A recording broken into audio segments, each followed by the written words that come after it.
તો આણંદમાં ભારતીય મજદૂર સંઘ દ્વારા વડાપ્રધાનને લેખિત પત્ર લખાયો છે। ત્યારે આણંદ જિલ્લા કલેક્ટરને આવેદનપત્ર આપવામાં આવ્યું છે। તો આશા બહેનો, આંગણવાડી અને મધ્યાહન ભોજન કર્મચારીઓની માંગણીઓ ન સંતોષાતા રેલી કાઢવામાં આવી। ત્યારે ગણેશ ચોકડીથી લઈને મોટી સંખ્યામાં મહિલાઓ સૂત્રોચ્ચાર સાથે કૂચ કરી હતી। જો માંગણીઓ સ્વીકારવામાં ન આવે તો ઉગ્ર આંદોલનની પણ ચીમકી ઉચ્ચારવામાં આવી છે।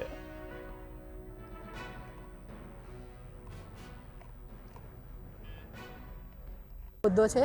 આજનું અમારે ધરણા અને વિરોધનો પ્રોગ્રામ રાખેલો છે।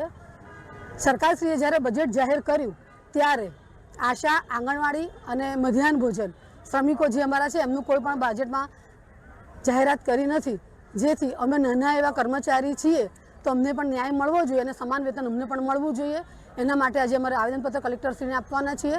કલેક્ટરશ્રી દ્વારા માનનીય મુખ્યમંત્રીશ્રીને પહોંચાડવાનું છે, એના માટેનો જ કાર્યક્રમ રાખેલો છે।